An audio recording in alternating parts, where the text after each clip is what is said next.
Hello बच्चों, मैं doctor नवलदे Bharti.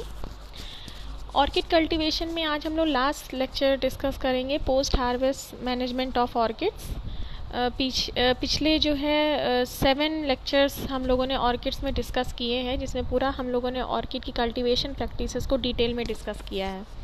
और आज ये लास्ट लेक्चर है ऑर्किड्स का, जिसमें हम लोग ऑर्किड्स के पोस्ट हार्वेस्ट मैनेजमेंट को डिस्कस करेंगे। मीन्स आफ्टर हार्वेस्टिंग कैसे हम जो है ऑर्किड्स के जो फ्लावर्स हैं उसको कैसे हम उसकी मार्केटिंग के लिए उसको कैसे रेडी करते हैं।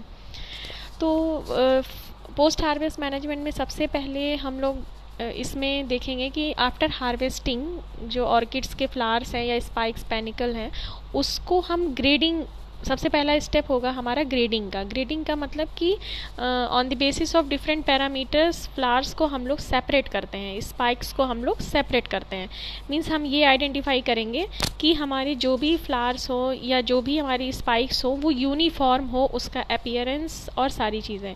तो उस यूनिफॉर्मिटी को लाने के लिए हम लोग जो है ग्रेडिंग करते हैं। और ये ग्रेडिंग का जो बेसिस होता है वो मैच्योरिटी के बेस पे भी होता है कि किस स्टेज पर मैच्योरिटी है। मीन्स जो फ्लोरेट्स हैं पैनिकल या स्पाइक में, जो फ्लोरेट्स हैं वो कितनी ओपन है, कितने फ्लावर्स ओपन हैं, कितने नंबर ऑफ फ्लावर्स प्रेजेंट हैं, ये भी चीज़ें। कलर वाइज भी हम ग्रेडिंग करते हैं। अपीयरेंस मतलब दिख कैसा रहा है, बड का साइज़ क्या है, किसी तरह की जो है इंजरी मतलब डैमेज या स्पॉट्स ब्लेमिशेस मतलब दाग धब्बे तो नहीं है डिजीज़ वगैरह की वजह से, या किसी तरह का इंसेक्ट पेस्ट का इन्फेक्शन तो नहीं है फ्लावर्स पर।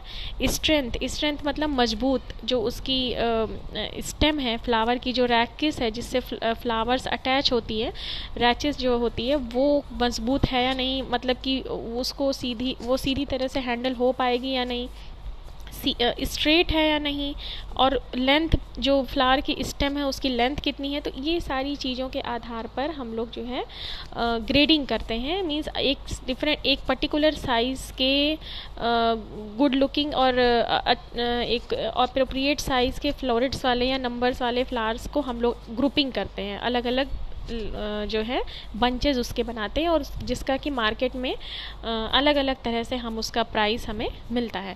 तो इसलिए ग्रेडिंग एक बहुत ही इंपॉर्टेंट पैरामीटर है ऑर्किड्स में। ग्रेडिंग जो है डिसाइड करता है कि जो आपके फ्लावर्स है उसका क्या रेट आपको मिलने वाला है। तो अच्छे ग्रेड का जो फ्लावर होगा उसका अच्छा पैसा मिलेगा, जो थोड़ा लोअर ग्रेड का होगा उसका पैसा कम मिलता है। तो इसलिए जो है ग्रेडिंग एक बहुत इंपॉर्टेंट पैरामीटर है। ठीक है, ग्रेडिंग ये भी डिसाइड करता है कि आपका जो फ्लावर की क्वालिटी है वो लोकल मार्केट के लिए सूटेबल होगी या इंटरनेशनल मार्केट के लिए सूटेबल होगी, या कहाँ, मतलब वो मार्केट डिसाइड करने में भी बहुत मैटर करता है। तो जैसे ये एक टेबल दी हुई है जिसमें दिया हुआ है कि सिम्बीडियम और डेंड्रोबियम जो ऑर्किड्स हैं जो कि सबसे ज़्यादा पॉपुलर हैं, इनका कमर्शियल जो है कमर्शियलाइजेशन इन्हीं 2 जीनस से बिलोंग करने वाली स्पीशीज़ का ज़्यादा हुआ है। तो सिम्बीडियम ऑर्किड और डेंड्रोबियम के क्या ग्रेड्स जो मार्केट में है जो चलते हैं वो इस टेबल के अनुसार है। आप देखिए, सिम्बीडियम के 2 ग्रेड होते हैं, एक सिम्बीडियम स्टैंडर्ड और दूसरा सिम्बीडियम मिनिएचर। ठीक है, एक स्टैंडर्ड ग्रेड का सिम्बीडियम होता है और दूसरा मिनिएचर ग्रेड का। स्टैंडर्ड में भी 2 ग्रेड होते हैं, एक ग्रेड होता है AAA और दूसरा ग्रेड होता है AA कैटेगरी का। AAA कैटेगरी का जो ग्रेड है उसमें किस तरह के फ्लावर की क्वालिटी होनी चाहिए, जो भी फ्लावर की जो पेनिकल है ऑर्किड्स की या स्पाइक है उसमें जो फ्लावर की स्टेम लेंथ है, इन्फ्लोरेसेंस की जो स्टेम की लेंथ है वो 1.25 मीटर होनी चाहिए। मतलब 1.25 मीटर लंबा जो है फ्लावर की जो फ्लावर विद जो स्पाइक है, floral spike along with stem, वो 1.25 मीटर लगभग होना चाहिए। 1.25 मीटर की लेंथ होनी चाहिए, मतलब लंबा होना चाहिए। तो ये सबसे टॉप ग्रेड का सिम्बीडियम माना जाता है, AAA ग्रेड का माना जाता है। और उस पूरी लेंथ पे नंबर ऑफ फ्लावर्स कितने होते हैं, 12 to 15 फ्लावर्स आपको उसमें होने चाहिए, 12 से 15 के बीच में इतने फ्लावर्स उसमें लगे होने चाहिए।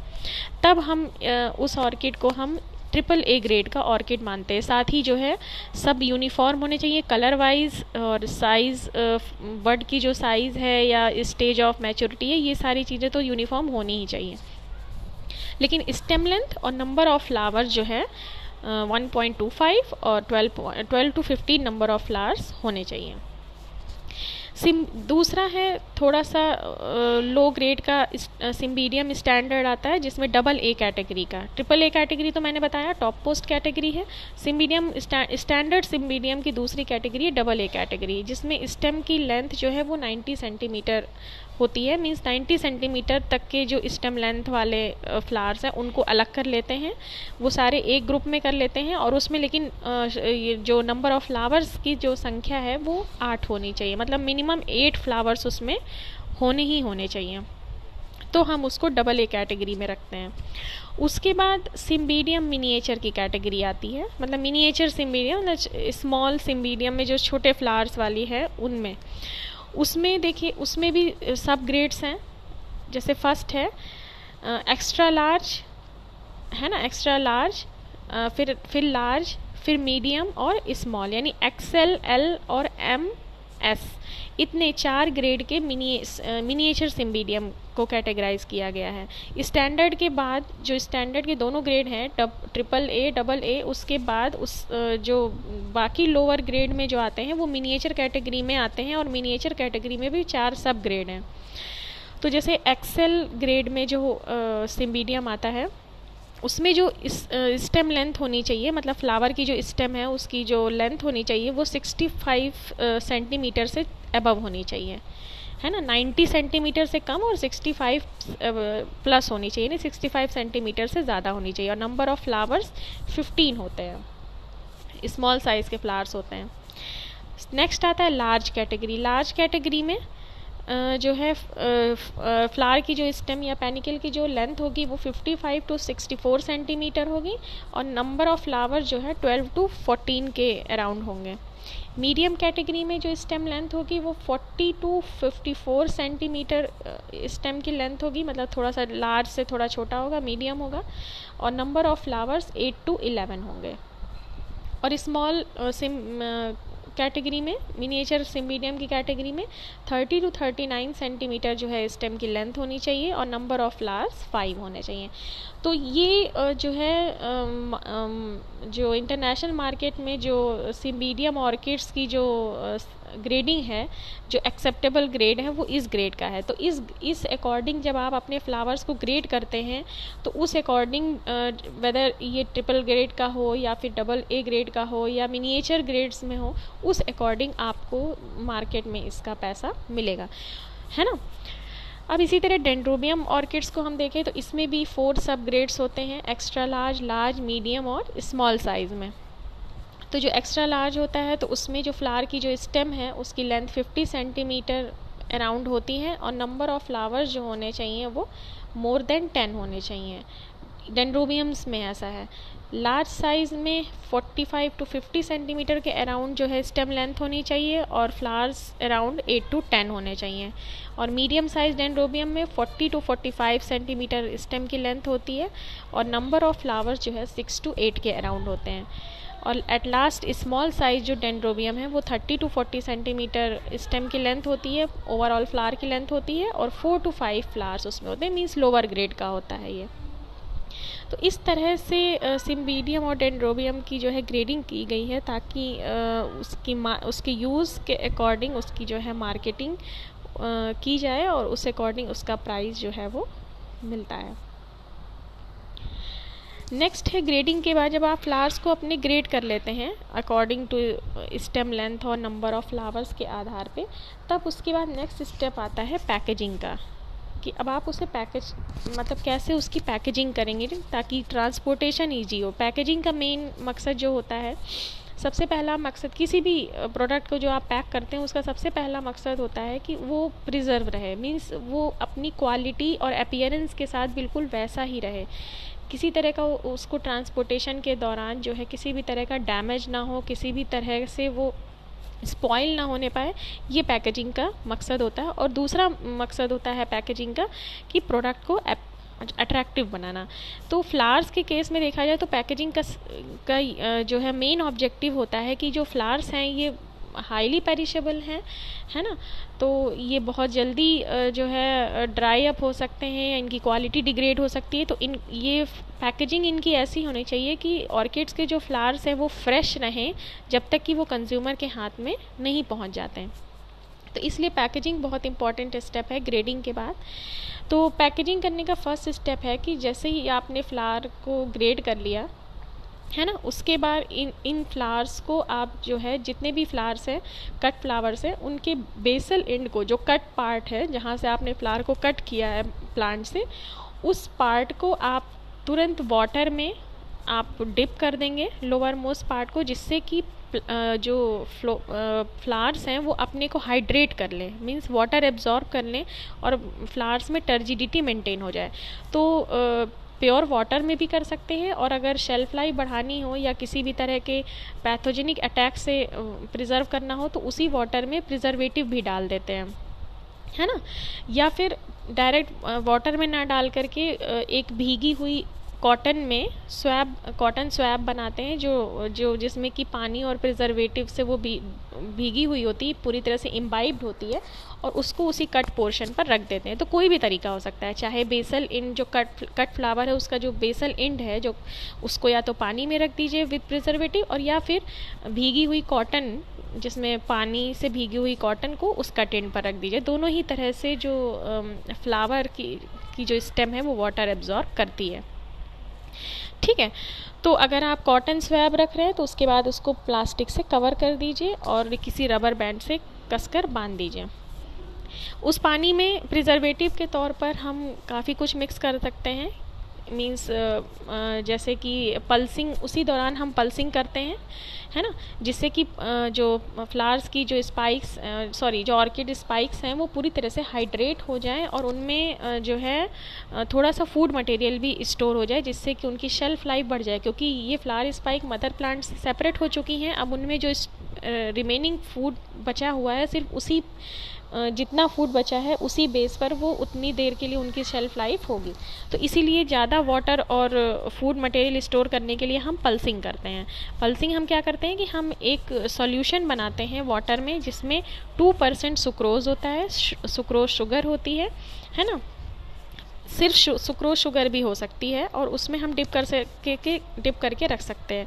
तो प्योर शुगर में भी 2% सुक्रोज सोल्यूशन में भी हम पल्सिंग करते हैं, या किसी भी तरह के पैथोजेनिक अटैक से बचाने के लिए हम उसमें कुछ प्रिजर्वेटिव भी डालते हैं। जैसे 2% सुक्रोज शुगर के अलावा 100 ppm एल्युमिनियम सल्फेट का हम सोल्यूशन बना सकते हैं। एल्युमिनियम सल्फेट, या फिर 2% सुक्रोज के साथ 100 ppm कैल्शियम नाइट्रेट उसमें ऐड कर सकते हैं, या फिर 2% सुक्रोज के साथ 200 ppm हाइड्रोक्सीक्विनोन सल्फाइड ऐड कर सकते हैं, या फिर 2% सुक्रोज के साथ 100 ppm सैलिसिलिक एसिड ऐड कर सकते हैं।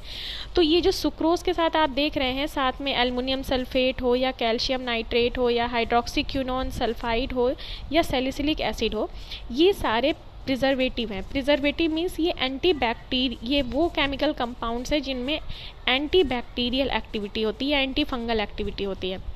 क्योंकि जो आपका फ्लावर है उसका जो लोअर पोर्शन है, कट जहाँ पर आपने लगाया, जहाँ हार्वेस्ट किया है, तो जिस जगह पर कट लगा है तो वहाँ पर बहुत ज़्यादा चांसेस होते हैं कि पैथोजन के अटैक है, क्योंकि वो ओपन पोर्शन होता है। तो उस जगह से रॉटिंग, अगर किसी तरह का पैथोजेनिक अटैक हो गया, कोई बैक्टीरियल या फंगल इन्फेक्शन हो गया, तो वहाँ से रॉटिंग शुरू हो जाती है। तो ऐसा ना होने पाए, इसलिए पल्सिंग जब हम करते हैं, जिस समय हम अपने फ्लावर्स को हाइड्रेट करते हैं वाटर से और शुगर से फूड प्रोवाइड करते हैं, तो उसी समय हम ये प्रिजर्वेटिव डाल देते हैं, जिससे कि किसी भी तरह से उस कट एंड पर जो है किसी भी तरह का जो है पैथोजन का अटैक नहीं होने पाए। ठीक है, उसके बाद हम क्या करते हैं, ये तो हम पैकेजिंग से पहले हम पल्सिंग करते हैं। ये जो पूरी प्रोसेस थी इसको हम पल्सिंग बोलते हैं, PULSING। सभी फ्लावर्स में, जितने भी कट फ्लावर्स होते हैं सभी में हम पल्सिंग करते हैं। हम लोगों ने पढ़ा भी है, रोज़ में, ग्लैडियोलस में, ट्यूबरोज में, सभी में हम लोगों ने पल्सिंग को पढ़ा था डिटेल में। आप जाकर के सारे वीडियोज़ देख करके एक बार फिर से समझ सकते हैं पल्सिंग को। उसके बाद क्या है, नेक्स्ट स्टेप हम क्या करते हैं, फिर पल्सिंग के बाद हम 5 to 20 फ्लावर्स को ग्रुप करके बंच बनाते हैं, है ना। 5 फ्लावर या 20 फ्लावर को 5 से लेके 20 अलग अलग, अगर स्मॉल साइज़ के हैं तो हम ज़्यादा मतलब लोअर ग्रेड के अगर फ्लावर्स हैं, डेंड्रोबियम या सिम्बिडियम में मिनिएचर ग्रेड के हैं या स्मॉल ग्रेड मीडियम ग्रेड के हैं तो हम ज़्यादा फ्लावर्स के बंच बनाएंगे। और स्टैंडर्ड के हैं जैसे AAA ग्रेड या AA ग्रेड के सिम्बिडियम्स हैं तो हम उसको 5 फ्लावर्स का ग्रुप करके बंच बनाएंगे। और फिर उसको हम बहुत टाइट नहीं, बहुत हल्का जो है किसी रबर बैंड से लूजली हम उसको बांध देंगे, ठीक है। बहुत ज़्यादा टाइट नहीं करेंगे कि वो उनकी की जो फ्लावर की जो स्टेम है, क्योंकि वो ग्रीन होती है और वो डैमेज हो जाए, तो हम इसलिए बहुत टाइटली हम रबर बैंड से टाइट नहीं करते, लूजली हम बांध देते हैं कि सारी स्टेम एक साथ रहे। फिर उसके बाद इन सारे बंचेस को, जो भी हमने ग्रुप बना रखे हैं 5 या 20 के जो हम बंचेस बना रखे हैं, उन फ्लावर बंचेस को, कट फ्लावर बंचेस को हम फिर किसी दूसरे मटेरियल से रैप करते हैं, मतलब लपेटते हैं उसको। और वो मटेरियल क्या हो सकता है, जैसे कि सेलोफेन पेपर होता है, स्पेशली ये इसी के लिए आते ही हैं।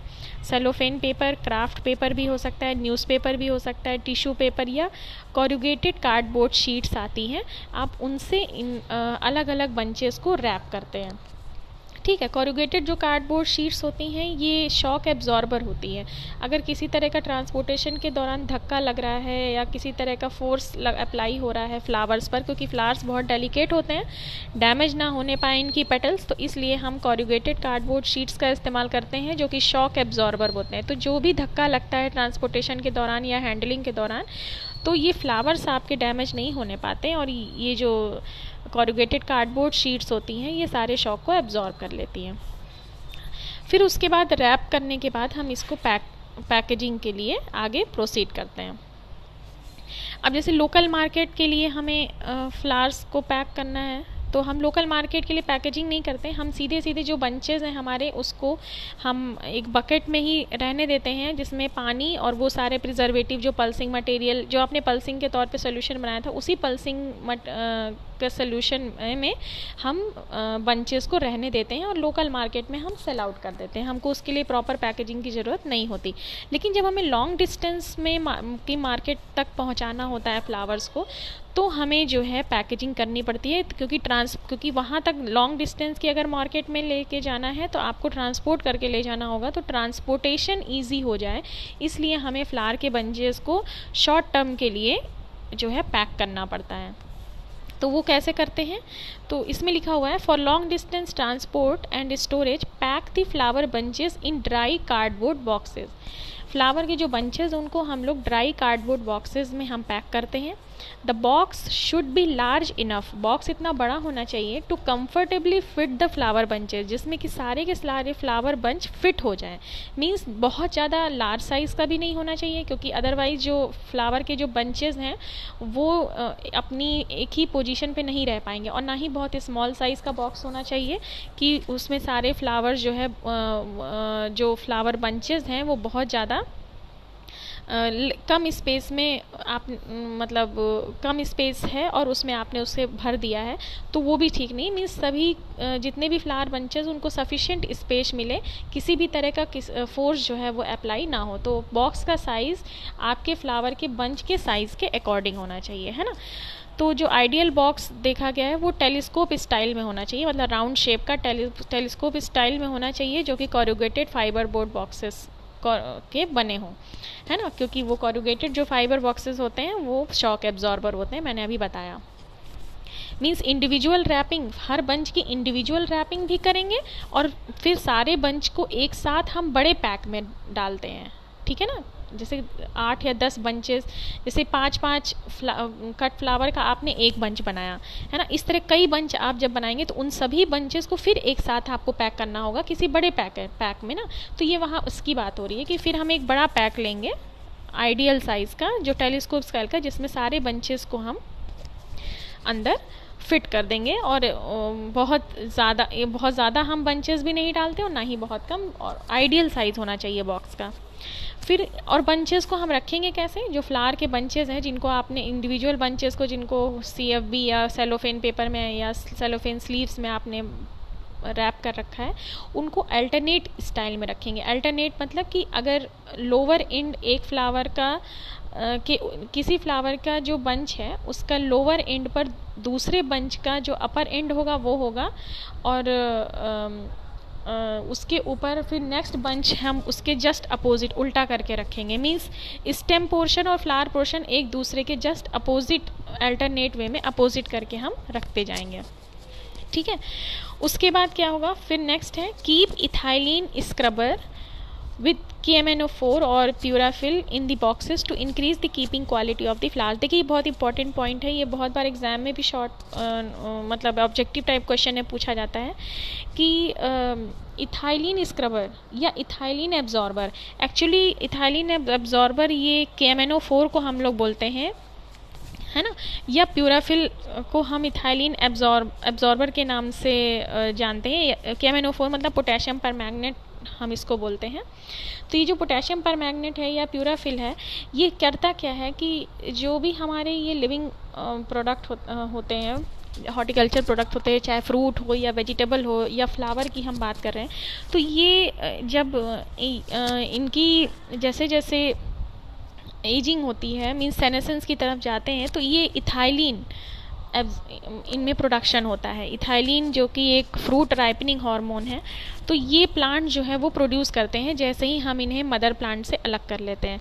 तो इसी तरह फल है या आप सब्जियों में देखते हैं या फूलों में देखते हैं, तो जब हम इनको हार्वेस्ट कर लेते हैं, आफ्टर हार्वेस्टिंग इनमें इथाइलिन प्रोड्यूस होता है, इथाइलिन गैस प्रोड्यूस होती है। और ये जो गैस होती है ये किसी भी फल को या सब्जी को या फूल को बहुत जल्दी जो है राइपनिंग स्टेज की तरफ ले जाती है, और जितनी जल्दी राइप कर जाएगा वो उतनी ही जल्दी उसकी डेथ हो जाएगी। तो इसलिए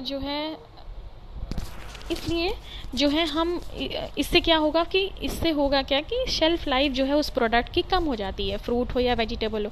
तो अगर हम किसी तरह से इस इथाइलिन गैस जो ये फॉर्म हो रही है प्रोडक्ट में, उसको अगर हम किसी तरह से रिमूव करते जाएं, तो होता क्या है कि राइपनिंग की जो है वो उस प्रोसेस जो है वो बहुत स्लो हो जाती है, और जो प्रोडक्ट है हमारा उसकी कीपिंग क्वालिटी या उसकी शेल्फ लाइफ बढ़ जाती है। ठीक है, तो इसी तरह तो जो कंपाउंड या जो केमिकल हम यूज़ करते हैं इथाइलिन को एब्जॉर्ब करने के लिए, उसे बोलते हैं इथाइलिन स्क्रबर या इथाइलिन एब्जॉर्बर। तो उस केमिकल का नाम है KMNO4 या प्यूराफिल, पोटेशियम परमैंगनेट और प्यूराफिल। तो बहुत बारी पूछा जाता है कि which one of the following chemical is used as ethylene scrubber और इथाइलिन एब्जॉर्बर। तो आपका जवाब होना चाहिए KMNO4 या प्यूराफिल, जो कि कॉमनली या पॉपुलरली यही यूज़ किया जाता है। तो इस तरह के इथाइलिन स्क्रबर को हम बंचेस के साथ रख देते हैं, फ्लावर के जो बंचेस हैं उनके बीच बीच में रख देते हैं, जिससे होता क्या है कि फ्लावर्स से जो भी इथाइलिन थोड़ा बहुत प्रोड्यूस हो रहा है वो ये केमिकल उस इथाइलिन को एब्जॉर्ब कर लेते हैं, और फ्लावर की बंचेस की शेल्फ लाइफ फ्लावर की जो पेटल्स हैं या स्टेम हैं वो जो है राइपनिंग स्टेज में नहीं जाती हैं, है ना, और उनकी वो एज इट इज़ फ्रेश रहते हैं, और उनकी कीपिंग क्वालिटी मतलब लंबे समय तक उनको आप एज फ्रेश रख सकते हैं। नेक्स्ट स्टेप आता है स्टोरेज। नेक्स्ट स्टेप है स्टोरेज। पैकेजिंग के बाद हम स्टोर कितने दिनों के लिए हम ऑर्किड्स के फ्लावर को कर सकते हैं। सपोज दैट कि अभी हमने मार्केट में उसको सेल आउट नहीं किया है, तो हम कितने दिन तक ऑर्किड के फ्लावर को कोल्ड स्टोर में रख सकते हैं फ्रेश। तो ऑर्किड्स के जो कट फ्लावर हैं उनको कोल्ड स्टोरेज में रखा जाता है। कोल्ड स्टोरेज में इसलिए क्योंकि ठंड में या रिड्यूस टेम्परेचर में, कम टेम्परेचर में मेटाबॉलिक एक्टिविटी, किसी भी लिविंग ऑर्गेनिज्म की मेटाबॉलिक एक्टिविटी स्लो डाउन हो जाती है ना। तो कोई भी हॉर्टिकल्चर हो, यहाँ हम फ्लावर्स की ही बात नहीं कर रहे हैं, चाहे फ्रूट हो या वेजिटेबल हो या फ्लावर्स हो, अगर हम इनको कोल्ड में, ठंड में स्टोर करते हैं या फ्रिज में, रेफ्रिजरेटेड कंडीशन में हम स्टोर करते हैं, तो इनकी शेल्फ लाइफ या जो है कीपिंग क्वालिटी बढ़ जाती है। क्यों? क्योंकि रिड्यूस टेम्परेचर या लो टेम्परेचर में मेटाबॉलिक एक्टिविटी वो कम हो जाती है, जैसे कि रेस्पिरेशन, ट्रांसपिरेशन, इथाइलिन एक्शन यानी इथाइलिन का प्रोडक्शन, फंगल या बैक्टीरियल एक्टिविटी, जो भी फंगल या बैक्टीरियल माइक्रो ऑर्गेनिजम्स होते हैं इनकी भी एक्टिविटी स्लो डाउन हो जाती है है ना। रेस्पिरेशन मतलब जो है एक्सचेंज ऑफ गैसेस जो होता है वो स्लो हो जाता है। ये मीन्स जो सेल्स हैं वो कम रेस्पायर करती हैं तो CO2 कम बनेगा, और CO2 का प्रोडक्शन कम होता है तो ऑटोमेटिकली इथाइलिन का प्रोडक्शन कम होगा, और इथाइलिन का प्रोडक्शन कम होगा तो राइपनिंग स्लो डाउन हो जाएगी। ट्रांसपिरेशन यानी लॉस ऑफ वाटर भी स्लो हो जाता है, तो इससे भी जो है शेल्फ लाइफ, सेल्स में जो है सेल्स से वाटर लॉस जल्दी नहीं होता, तो सेल्स भी जो है वो लिविंग बनी रहती है लंबे समय तक के लिए। और फंगल और बैक्टीरियल एक्टिविटी भी एक पर्टिकुलर टेम्परेचर पर ये एक्टिव होते हैं, तो इसलिए लो टेम्परेचर होता है तो फंगस और बैक्टीरिया के जो बैक्टीरियल माइक्रो ऑर्गेनिज्म है इनकी एक्टिविटी भी कम हो जाती है। तो इस तरह से आप कट फ्लावर्स को रिड्यूस टेम्परेचर या लो टेम्परेचर पर लंबे समय तक के लिए स्टोर कर सकते हैं। ट्रॉपिकल ऑर्किड्स जो हैं, जो ट्रॉपिकल रीजन वाले ऑर्किड्स हैं, उनको storage temperature 7 to 10 degree centigrade suitable होता है, और जो टेम्परेट रीजन के ऑर्किड्स हैं उनको हम और भी ज़्यादा लो टेम्परेचर यानी 5 डिग्री सेंटीग्रेड पर स्टोर करते हैं। जो रिलेटिव ह्यूमिडिटी होनी चाहिए स्टोरेज की ट्रॉपिकल और टेम्परेट ऑर्किड्स के लिए वो 90 to 95% होनी चाहिए स्टोरेज में, ताकि मॉइस्चर लॉस ना होने पाए। मॉइस्चर सफिशेंट होना चाहिए, टेम्परेचर लो होना चाहिए। 2 टाइप्स के कोल्ड स्टोरेज टेक्निक्स जो है ऑर्किड्स में डेवलप की गई हैं, एक वेट स्टोरेज और दूसरा ड्राई स्टोरेज। चलिए देख लेते हैं वेट स्टोरेज और ड्राई स्टोरेज मेथड क्या है। जो वेट स्टोरेज मेथड है इसमें फ्लावर्स को हम जो स्टोर करते हैं वो जो कट फ्लावर्स हैं उनका जो बेसल पार्ट है यानी जो कट एंड है जहाँ से उनको कट किया गया था उस पार्ट को हम वाटर में डिप कर देते हैं कोई प्रिजर्वेटिव सोल्यूशन बना के, जैसे कि हमने पल्सिंग में बनाया था। शॉर्ट टाइम के लिए हम डिप कर देते हैं। जबकि ड्राई मेथड स्टोरेज में ये हम दूसरे तरह से करते हैं, ये एक लंबे समय तक के लिए स्टोर करने का मेथड है। इसमें हम क्या करते हैं कि हार्वेस्टिंग के बाद जो फ्रेश फ्लावर है मॉर्निंग में हम उसको हार्वेस्ट करते हैं, फिर उनकी ग्रेडिंग करते हैं, और ग्रेडिंग करने के बाद हम उसको वाटर में नहीं, मतलब जैसे हमने अभी पीछे हम लोगों ने देखा था कि पैकेजिंग करने से पहले पल्सिंग करते हैं, तो हम पल्सिंग नहीं करते हैं, ये मतलब वाटर में या किसी प्रिजर्वेटिव में डिप नहीं करते हैं, हम उसको डायरेक्टली प्लास्टिक बैग में सील कर देते हैं। तुरंत हार्वेस्टिंग किया, ग्रेडिंग किया और बिना समय वेस्ट किए हम उसको तुरंत प्लास्टिक बैग्स में या बॉक्सेस में पैक कर देते हैं, जिसमें कि उनमें जो ऑलरेडी मॉइस्चर है बस वो मॉइस्चर उनमें बना रहे और बिल्कुल लॉस ना होने पाए। मीन्स बिल्कुल एयर कांटेक्ट हम उसका रोक देते हैं, प्लास्टिक बैग्स में हम करते हैं ताकि फ्लावर्स में जो मॉइस्चर है वो लॉस ना होने पाए और वो उसमें बना रहे। और वेट मेथड में क्या था कि हम हार्वेस्टिंग करते हैं, ग्रेडिंग करते हैं, फिर हम उसे वाटर में सुक्रोज और प्रिजर्वेटिव का सोल्यूशन बना के पल्सिंग करते हैं, जिसमें जो कट फ्लावर्स हैं वो थोड़ा सा और वाटर और फूड मटेरियल एब्जॉर्ब कर लेते हैं, तब हम स्टोर करते हैं लो टेम्परेचर पे। और ड्राई मेथड में डिफरेंट होता है, हम हार्वेस्टिंग करते हैं, ग्रेडिंग करते हैं, पर पल्सिंग नहीं करते हैं। हम बस ग्रेडिंग करने के बाद तुरंत हम प्लास्टिक बैग्स या बॉक्सेस में फ्लावर्स को एज इट इज़ हम पैक कर देते हैं। तो ये ड्राई मेथड हो गया, ठीक है। तो कुछ ये एग्जाम्पल दिए हैं कुछ जीनस के फ्लावर्स को कि कैसे हम स्टोर करते हैं, जैसे ऑन्सीडियम और फेलिनोप्सिस, ओडोंटोग्लोसम, कैटलिया, इनको जो है हम 2 हफ्ते के लिए स्टोर कर सकते हैं वेट मेथड के द्वारा, है ना। वेट मेथड के द्वारा इन जीनस के फ्लावर्स को हम स्टोर करते हैं 7 to 10 डिग्री सेंटीग्रेड के टेम्परेचर में। और Dendrobium can be stored for 10 to 15 days. Dendrobium को भी हम लगभग 1.5 से 2 हफ्ते के लिए स्टोर कर सकते हैं वेट मेथड के द्वारा 5 to 7 डिग्री सेंटीग्रेड पे, क्योंकि ये जो टेम्परेट स्पीशीज़ हैं इसकी, है ना। कुछ सिम्बीडियम की स्पेशीज़ हैं उनको हम 2 हफ्तों के लिए स्टोर कर सकते हैं ड्राई मेथड के द्वारा, जिसमें 1 to 4 डिग्री सेंटीग्रेड के अराउंड टेम्परेचर होना चाहिए स्टोरेज में। तो ये स्टोरेज मेथड है ऑर्किड्स का। तो ये पोस्ट हार्वेस्ट मैनेजमेंट है, सिंपल है, बहुत टफ नहीं है। इसे ध्यान से समझिएगा तो आपको समझ में आएगा कि किस तरह से हम ऑर्किड्स में जो है आफ्टर हार्वेस्टिंग मॉर्निंग में हम जब हार्वेस्ट करते हैं तो उसके बाद हम कैसे ग्रेडिंग करते हैं, कौन कौन सी ग्रेडिंग की कैटेगरी होती है, उसके बाद हम कैसे पैकेजिंग से पहले हम कौन सी एक्टिविटीज़ करते हैं, पैकेजिंग के बाद अगर हमें स्टोरेज करना है तो वो हम कैसे करेंगे वेट मेथड और ड्राई मेथड से। तो ये सारी डिटेल्स थी। तो आज के लेक्चर में हम ऑर्किड्स को कंप्लीट कर चुके हैं।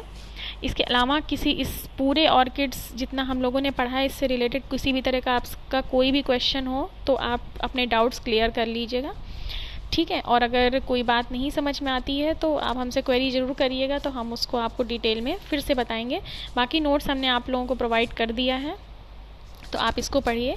अब नेक्स्ट वीडियो में हम लोग जो है नेक्स्ट कट फ्लावर क्रॉप को पढ़ेंगे, जो आपके कोर्स में है वो है चाइना एस्टर, ठीक है। Thank you.